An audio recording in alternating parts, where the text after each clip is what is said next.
ग्राम पंचायत शेखासर की सरपंच श्रीमती गीता मेघवाल लाएंगे पंचायत में विकास की क्रांति। जोधपुर जिले की फलोदी पंचायत समिति की ग्राम पंचायत शेखासर की नवनिर्वाचित सरपंच श्रीमती गीता मेघवाल ने डीआरटी न्यूज़ की टीम को बताया कि जनता ने हमें पंचायत का उत्तरदायित्व सौंपा है और अब हम उनकी उम्मीदों पर खरा उतरते हुए उनसे किए सभी वादों को पूरा कर पंचायत को विकास की ओर अग्रसर करेंगे। आइए सुनते हैं सरपंच और सरपंच प्रतिनिधि नखताराम मेघवाल पंचायत के किन किन मुद्दों को प्राथमिकता देंगे। मैं राजेंद्र खिची, डीआरटी न्यूज़ से। आज हम पहुंचे पंचायत समिति फलोदी की ग्राम पंचायत शेखासर। वहाँ के सरपंच श्रीमती गीता मेघवाल और उनके सरपंच प्रतिनिधि श्री मान जी नखताराम जी मेघवाल करते हैं सीधी बातचीत। नमस्कार सरपंच साहब। नमस्ते जी। तो सरपंच साहब, मैन आपका विकास का मुद्दा क्या है? मुख्य रूप से मैं चाहता हूँ कि बालिका शिक्षा, महिला शिक्षा, रोज़गार, लोगों को पानी की सुव्यवस्थाएं हो और क्षेत्र में जो गोचर है, ओरण है, पड़त है, उनकी सुरक्षा हो। सब रेवेन्यू विलेज रोड से जुड़े, सीसी रोड हो, चाहे डामरीकरण हो, चाहे नरेगा से हो, सब लोगों को मतलब जो भी गांव है रेवेन्यू विलेज हो उनसे मुख्य रूप से जुड़े, पंचायत समिति हेडक्वार्टर से जुड़े, लोगों को रोज़गार उपलब्ध हो। लोगों को शिक्षा की ज़रूरत है और शिक्षा बालिका शिक्षा महत्वपूर्ण है।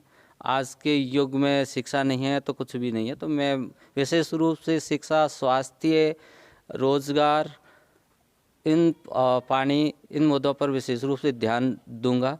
ये मेरा लक्ष्य है। तो सरपंच साहब, बात करते हैं अपने ग्राम पंचायत शेखासर की। तो वर्तमान में बहुत अच्छा लक्ष्य बताया आपने। तो बात करते हैं शिक्षा की। तो बालिका शिक्षा, वर्तमान में बालिका शिक्षा स्तर और शिक्षा का स्तर कैसा चल रहा है? वर्तमान स्थिति में मैं देखता हूँ दूर दराज की ढाणियाँ हैं और जो प्राइमरी स्कूलें हैं वहाँ मतलब बालिकाओं की शिक्षा का स्तर बहुत कम है। तो मैं सभी लोगों से गुजारिश करूँगा, सभी से घर घर जा कर के डोर टू डोर संपर्क किया भी है और दोबारा संपर्क कर करके मैं बताऊंगा कि भैया सभी को स्कूल से जोड़ें और ज़्यादा से ज़्यादा बच्चों को स्कूल पहुंचाएं। जैसे सरकार कई योजनाएं बच्चों के लिए निकाल रखी है, उससे भी हम लाभान्वित हो सकें और हमारे भविष्य बच्चों का उज्जवल हो सके। मतलब प्रथम लक्ष्य आपका शिक्षा का ही है? जी। उसके बाद में शिक्षा के बाद में मैं ये रोज़गार का मुद्दा लेता हूँ। तो रोज़गार में भी सभी लोग, चाहे गरीब तबके के लोग हैं, मध्यम लोग हैं, वो सबको रोज़गार मिले। चाहे ऐसा कोई बंदा नहीं मिले जिसके पास में किसी प्रकार का रोज़गार ना हो, खुद का हुनर नहीं हो। तो मैं कई स्वयंसेवी संगठन हैं उनसे भी गुजारिश करूँगा और पंचायत से भी मैं कोशिश करूँगा ज़्यादा से ज़्यादा लोगों को कौशल का विकास हो और उनको रोज़गार मिले। बहुत अच्छी बात बताई सरपंच साहब। सरपंच साहब, बात करते हैं अपने ग्राम पंचायत स्तर पे सरकार की जितनी भी जन कल्याणकारी योजनाएं आती है, जैसे प्रधानमंत्री आवास योजना है, उज्ज्वला योजना है, जिसमें क्या है कई गरीब परिवार वंचित रह जाते हैं। तो इसके लिए आप क्या करेंगे? जो वंचित है और मेरी दृष्टि में मैं उनका सर्वे दोबारा करवा के और उनका चिन्हित करूँगा। चिन्हित करके सरकार तक पंचायत समिति हेडक्वार्टर या उच्च अधिकारियों से बातचीत करके उन लोगों को मुख्य धारा से जोड़ करके उनको लाभान्वित कराने की पूर्ण रूप से कोशिश करूंगा। जी, बहुत अच्छी बात बताई सरपंच साहब। सरपंच साहब, बात करते हैं ग्राम पंचायत शेखासर में यहाँ का चिकित्सा का स्तर कैसा है? चिकित्सा स्तर माने तो एक 0 पॉइंट है। मुख्य रूप से स्वास्थ्य की कोई यहाँ सुविधाएं नहीं है। एक ANM अभी लगी हुई थी, उसको भी ट्रांसफ़र हो गया है और ना उप स्वास्थ्य केंद्र है शेखासर हेडक्वार्टर पे और ये उप तहसील मुख्यालय है। मैं ये मतलब उच्च अधिकारियों को लेटर के माध्यम से रूबरू होकर के भी गुजारिश करूंगा कि हमारे ग्राम पंचायत स्तर पर या उप तहसील स्तर पर उप स्वास्थ्य केंद्र ना होकर के PSC का निर्माण करवाया जाए। तो आड़ोस पड़ोस आजू बाजू जितने भी ग्राम पंचायत हैं दूर दराज की, वो भी या मुख्य रूप से ये गांव बीचों बीच पड़ता है, तो सभी लोगों को भी इस सुविधा का अवसर मिलेगा और मैं ये मुख्य रूप से मतलब चाहता हूँ। तो सरपंच साहब, बात करते हैं अपने ग्राम पंचायत स्तर पे पेयजल व बिजली की व्यवस्था कैसी है ग्राम पंचायत स्तर पे?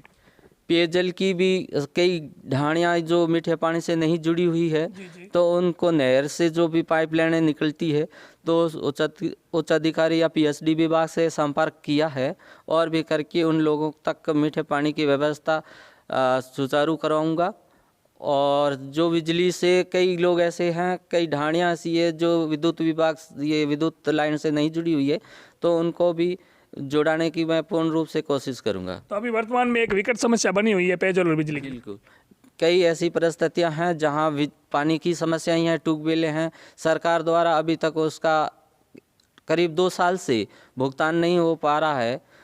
जनता जल योजना जो सरकार ने चालू की है, तो अब 2 साल से उनका पेमेंट बकाया है, ना उनके बिजली के बिल भर पा रहे हैं, ना उनके लोगों जो कार्मिक हैं उनका पेमेंट हो रहा है। तो इसलिए पानी की तो व्यवस्था कैसे सुचारू होगी। और दूसरे में जो ट्यूबवेलें ख़राब हो चुकी है, तो पंचायत हेड में किसी प्रकार का भुगतान नहीं है, और सरकार किसी प्रकार का 2 साल से उनको मरम्मत का है या उनके कार्मिकों का भुगतान है या लाइट का है, किसी प्रकार का उसको पेमेंट नहीं किया गया है।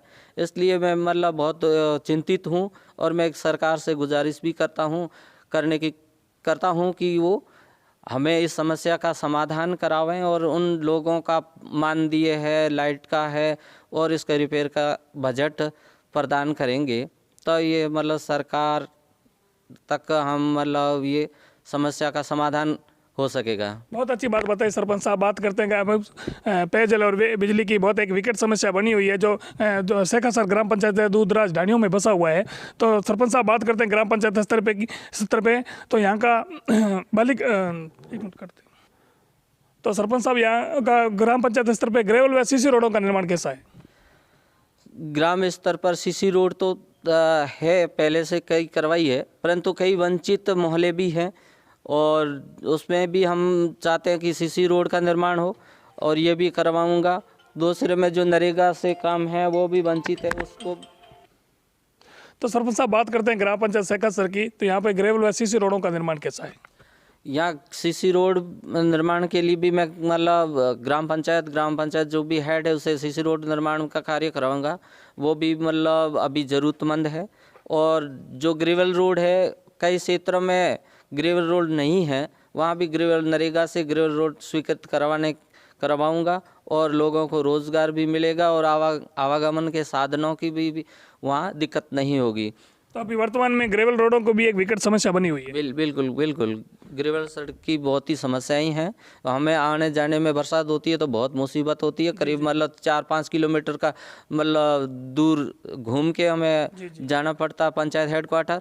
इसलिए मैं चाहता हूं कि अतिशीघ्र ये ग्रेवल सड़क निर्माण कार्य करवाऊं, तब लोगों की समस्या का समाधान हो सके। बहुत अच्छी बात बताई सरपंच साहब। तो बात करते हैं सरपंच साहब अपने ग्राम पंचायत स्तर पर स्वच्छ भारत मिशन की। तो स्वच्छता पे पंचायत वासियों के लिए आप क्या संदेश देना चाहेंगे?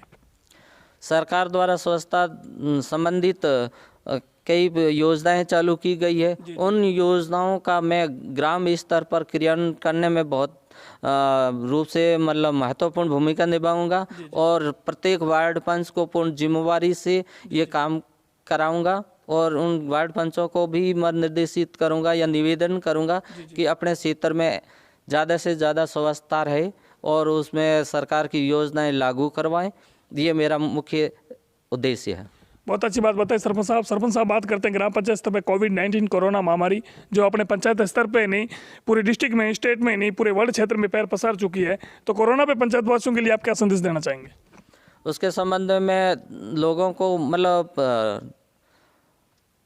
प्रेरित करूंगा कि अपने एक अलग अलग क्षेत्र में मतलब बैठें, एक झुंड में नहीं रहें, से अपने पूर्ण रूप से स्वास्थ्य का ध्यान रखें, और थोड़ी बहुत अपन लगे किसी को दिक्कत तो अपने स्वास्थ्य केंद्र या पीएचसी पर अपनी मतलब जांच करावें, और सरकार के जो नियम हैं उनका पूर्ण रूप से पालन करें, जिससे कि अपन खुद स्वयं स्वस्थ रह सकें और अपने परिवार, अपने गांव को स्वस्थ बनाए रख सकें। मतलब पंचायत वासियों को आप भारत सरकार और राजस्थान सरकार की गाइडलाइन के अनुसार पालन करवाएंगे? जी हाँ। बहुत अच्छी बात बताई। धन्यवाद सरपंच साहब, आपने DRT न्यूज़ को समय दिया, उसके लिए बहुत बहुत धन्यवाद। आपको ही सर, आपने टाइम दिया और हमें मतलब योजनाओं के रूबरू करवाया और आपने मार्गदर्शन दिए, इसलिए आपको ही धन्यवाद।